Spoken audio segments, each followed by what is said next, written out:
Are you the type of musician who always sets goals they can't meet? Or are you the type who gets discouraged after months of practice and not seeing any results? I have the answer for you. Well, before I continue, if you haven't subscribed, subscribe, click on the notification bell so that anytime I post a video, you'd get a notification. And also share the channel. I'll be posting a lot of videos, helpful videos for musicians. So share it to your friends and loved ones. Luke 14:28 says, which of you intending to build a tower does not sit down first and count the cost? So yes, as musicians, you also need to count the cost if you're trying to achieve something. And why do we fail and get discouraged as musicians? 1. Setting impractical goals. 2. We set unrealistic timelines. Let's look at babies, for example. It takes a while for a baby to crawl, to walk, to even start eating solid food. So if you don't give yourself enough time to achieve what you're trying to do, you'd end up being frustrated, discouraged, and you'd be like, well, this keyboard thing is not for me, or this music thing is not for me. Well, let's dig in. Let me give you some quick tips to becoming the better musician you want to become.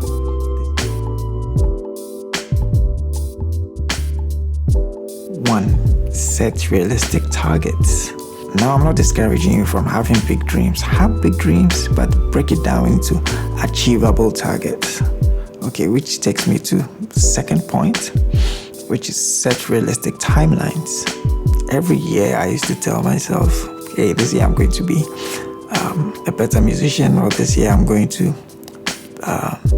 play like this guy or play like that guy. And by the first quarter of the year, I find myself back in the same place and asking myself, what did I do with the time? How come I haven't achieved anything?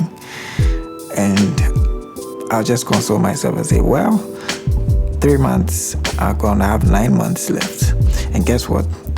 June, July, I'd have the same problem. And I'll be like, well, there's 6 more months left. And the year goes by, and there's another year, and you keep setting targets you can't meet. Set a practical goal based on your schedule, and then hold yourself accountable. So for example, instead of setting a yearly goal, I started setting weekly goals.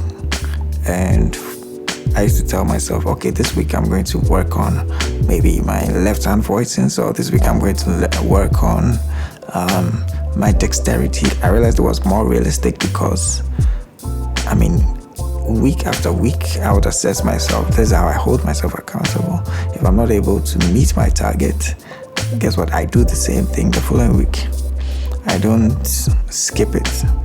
I make sure I do the same thing the following week till I'm done with it before I move on to another thing. Set realistic goals, realistic timelines.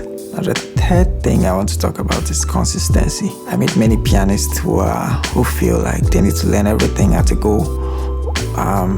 You go to a church, or you go to service, or you go for a program, and then you hear this pianist who's killing it and giving you like the stank face, and it's like, man, I wish I was like this guy. And you come home feeling all discouraged, and you're like, oh, why can't I play like this guy? And you're all frustrated and all that. Well, I can tell you for a fact that whatever you're seeing that person play took a lot of time. It took a lot of practice. It took a lot of consistency. You could practice for 24 hours once in a week and you won't see much results. Why? Because things don't work that way. You need consistency. And trust me, if you were to practice your piano 5 minutes a day, 5 minutes, just 5 minutes, I'll give you that call, 5 minutes a day, you would achieve more than practicing 5 hours at a sitting in a week, and then you don't practice again till the following week. You gain more results by practicing for 5 minutes a day, non-stop. And that's what I mean by consistency. Wake up, give yourself that 5 minutes a day, and you see the results. Just to chip in about the feeling you have when you see someone who plays better than you do, it's nothing to be discouraged about. It's nothing to feel bad about. Just tell yourself, well, this person is taking his journey seriously. He's practicing, and I'm also on a journey. And if I'm consistent in my practice, I'll be as good as the person. That's all that matters. My fourth tip for you is focus on one thing at a time.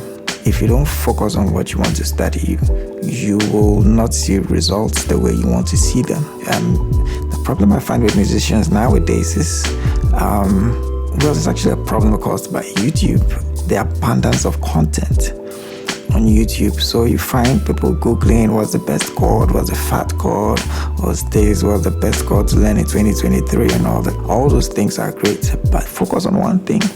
There are millions, thousands, hundreds of thousands of piano tutorials online, and I'm not going to add on to it, but I feel I can guide you as to making the right choices and being the best musician you can be.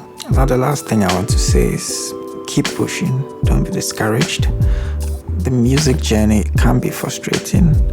It can be discouraging.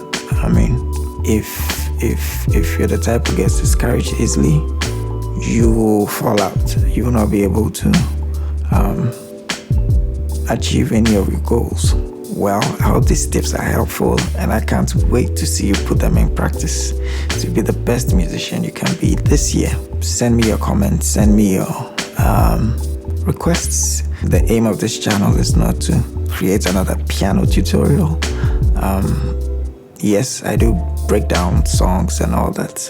I feel I can guide you to be a better musician by making the right choices for yourself. Well, based on mistakes I made myself, and I'd love to see you be the better musician you can be. Don't forget to like, don't forget to subscribe. Subscribe, invite your friends to like, share it to musicians, and see you in the next video. It's your boy, Danny Boy. God bless.